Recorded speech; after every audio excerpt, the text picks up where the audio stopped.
Hello student, comment का एक नया सेगमेंट स्टार्ट करते हैं और ये सेगमेंट 2 दिन के बाद आ रहा है। तो सबसे पहले हम मैसेज लेते हैं हर्षित चतुर्वेदी का। सर वो रियल मार्कशीट कब आएगी? हाँ, सीबीएसई ने इस पे बोला हुआ है और उम्मीद है कि 3-4 दिन के अंदर जो रियल मार्कशीट है, एक्चुअल ओरिजिनल मार्कशीट है, वो आ जाएगी। 2 दिन पहले अपडेट आया था सीबीएसई की तरफ से जिसमें कंफर्म किया था।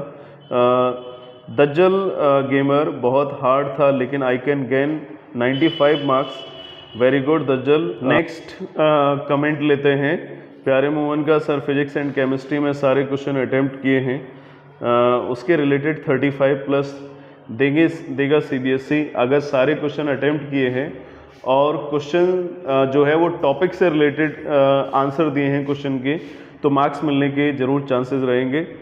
गोलम नवीन, मैथ एग्ज़ाम बहुत बुरा गया। हाँ, वैसे पेपर बहुत हार्ड आया था, इस तरह का पेपर नहीं आना चाहिए था। वीआईपी स्टेटस, सर मेरा डिस्प्यूट सेटलमेंट का रिजल्ट आ गया है, पास हूँ। पहले मैं 2 सब्जेक्ट में फेल था और मैं एग्ज़ाम दे दिया हूँ क्या होगा सर? देखो, अगर डिस्प्यूट सेटलमेंट का रिजल्ट आ गया है तो ये एक बहुत अच्छी बात है, वेरी गुड। और जो डिस्प्यूट सेटलमेंट का रिजल्ट में अगर ज़्यादा नंबर आ गए हैं और उसके अलावा इम्प्रूवमेंट का एग्ज़ाम दे दिया है या कंपार्टमेंट का एग्ज़ाम दे दिया है, दोनों में से जिसमें ज़्यादा मार्क्स आ जाएंगे वही फाइनल मार्कशीट मानी जाएगी। ठीक है, वीआईपी स्टेटस क्लियर हो गया होगा।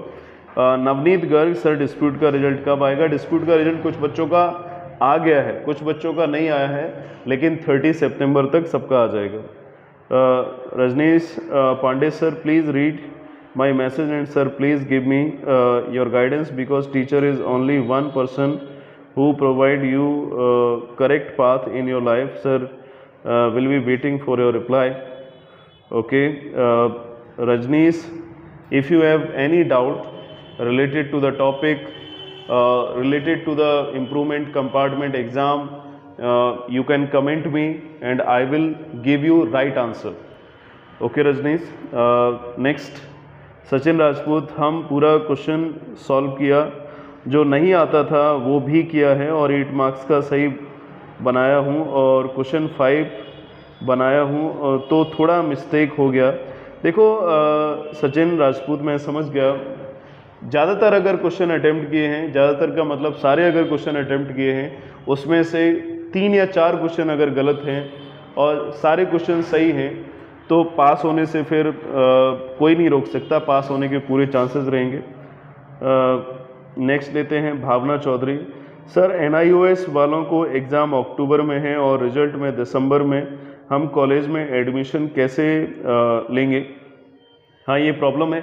इम्प्रूवमेंट कंपार्टमेंट का एग्ज़ाम दिया होगा और अगर वो एग्ज़ाम अच्छा हो गया है तो एनआईओएस का बाद में सोचना, ठीक है? पहले इम्प्रूवमेंट और कंपार्टमेंट का रिजल्ट कैसे आएगा इसको सोच लो। Shubham Bajaj, sir improvement exam student will get grace marks too.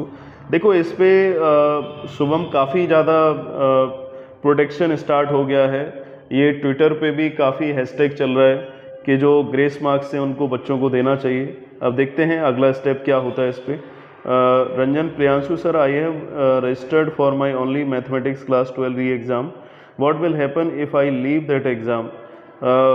देखो रंजन, अगर एग्ज़ाम कैंसिल करते हो तो जो पीछे वाले मार्क्स मिले हैं वही फाइनल मार्क्स हो जाएंगे। सुमन मंडल, सर हमारा घर से Delhi court, supreme court and high court बहुत दूर है, 800 किलोमीटर, तो क्या हम सीबीएसई का डिस्ट्रिक्ट कोर्ट ने नोटिस अलाउड कर सकता है? Please reply. देखो, डिस्ट्रिक्ट कोर्ट का कोई अलाउ नहीं होता, डिस्ट्रिक्ट का इम्पैक्ट डिस्ट्रिक्ट तक रहेगा, हाई कोर्ट का जो इम्पैक्ट है वो स्टेट तक रहेगा, सुप्रीम कोर्ट का जो इम्पैक्ट है वो पूरे कंट्री पे रहेगा। तो अगर high court, Delhi high court या सुप्रीम कोर्ट में किया जाता है तो पूरा उसका इफ़ेक्ट जो सीबीएसई ऑफिस है या सीबीएसई से रिलेटेड जितने भी एफिलेटेड स्कूल हैं उन पे जाएगा। तो डिस्ट्रिक्ट कोर्ट से कुछ नहीं होने वाला, या तो दिल्ली हाई कोर्ट में जाना पड़ेगा या सुप्रीम कोर्ट में जाना पड़ेगा। उसका जो नोटिस आएगा या वो कुछ भी ऑर्डर देगा वो सबको मानना पड़ेगा। जितने भी आगे कमेंट आएंगे उस पर हम एक आगे चल के न्यू वीडियो बनाएंगे और कोई भी अपडेट आएगा वो हम लेके आएंगे। Okay, thank you.